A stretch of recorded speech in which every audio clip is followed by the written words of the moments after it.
अगर कोई बीमार होता है तो उसका इलाज कराया जाता है।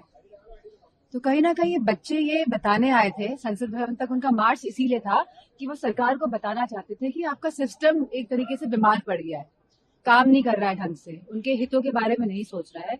और वही उन मासूम बच्चों को इतनी लाठियां खानी पड़ी, इतने डंडे खाने पड़े, और जो अत्याचार उनके साथ हुआ, बेटियों के कपड़े फाड़े गए, इलेक्ट्रिक शॉक दिए गए, सीधे आप उनके लोअर बॉडी में प्रहार करने से जो कानून कहता है कि आपको पैरों पे मारना चाहिए अगर मारना ही है, अगर कोई उग्र हो रहा है, लेकिन आपने उनकी छाती में डंडे मारे, उनके सर फोड़ दिए। तो मैं समझती हूँ इतनी निर्मम सरकार है ये, और इनके इतना बच्चों ने आंसू बहाए हैं। हम पूरा सोशल मीडिया आज बच्चों के आंसुओं से भरा हुआ है, और इनके बच्चों के मोती जैसे जो आंसू हैं उस पर भी सरकार रहम नहीं कर रही है। अभी भी अपने अहंकार के तले ये लोग रिफॉर्म्स नहीं कर रहे हैं एजुकेशन सिस्टम में, ये एजुकेशन मिनिस्ट्री को नहीं हटा रहे हैं। तो मैं तो केवल इतना ही कहना चाहूंगी, जब इतना बड़ा आंदोलन हो गया, जो इतने बच्चों ने किया, युवाओं ने किया, सब लोग इसमें शरीक हुए, तभी भी इस सरकार का जब दिल नहीं पगला है तो हमें इनसे कोई इस अहंकारी सरकार से उम्मीद नहीं करनी चाहिए, और बस मन में बिठाना चाहिए वोट के माध्यम से इनको हमको हराना है। एक यही हमारे पास एक हथियार है जिनको हरा के इनको यहाँ से हटाने का कार्य करना है। भारतीय जनता पार्टी अपने मंत्रियों पे और संगे साथियों पर इसलिए दबाव नहीं बना पा रहे हैं, और इस्तीफे का दबाव इसलिए नहीं बन पा रहा है क्योंकि वो जानते हैं अगर इस्तीफा दे दिया तो दबे हुए राज भी वो न खोल दें। इसलिए भारतीय जनता पार्टी अपने किसी संगी साथी मंत्री पर दबाव नहीं बना पा रहे हैं, और वही कारण है जिसकी वजह से इस्तीफा नहीं हो रहा है।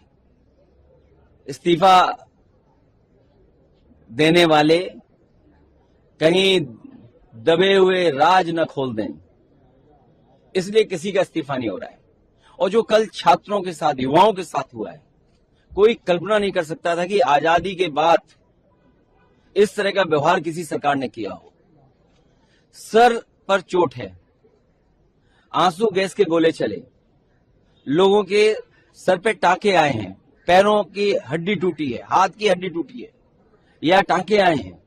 कई बच्चे जो दूर दूर से चल करके आए हैं, जिन्हें दिल्ली का रास्ता नहीं पता था, केवल सरकार के खिलाफ नाराज होकर के आए थे, उनके साथ जो व्यवहार हुआ है, और यहां तक सुनने को आया और सोशल मीडिया पर जो वीडियोस आए हैं कि कभी हिटलर ने अपने पॉलिटिकल लोगों के साथ इस तरह का एक गैंग बनाया था।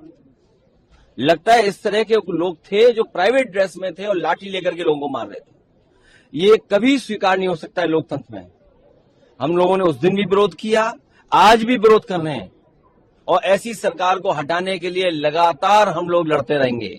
और हम तो सरकार से आग्रह करेंगे, आंदोलनकारियों को क्यों हटाते हो, सम्मान के साथ खुद ही छोड़ दो अपनी कुर्सी।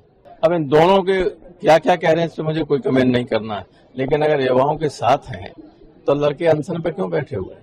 पेपर लीक को मामले को लेकर लाखों के लोग आए थे और उनकी कोई बात सुनी नहीं गई।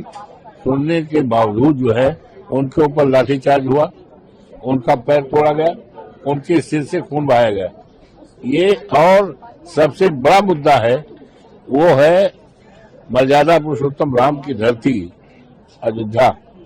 यहाँ पर चढ़ावा चोरी और चंदा चोरी, जिससे देश के करोड़ों करोड़ों लोगों की धार्मिक भावनाओं पर डाका पड़ा है, आहत हुए हैं।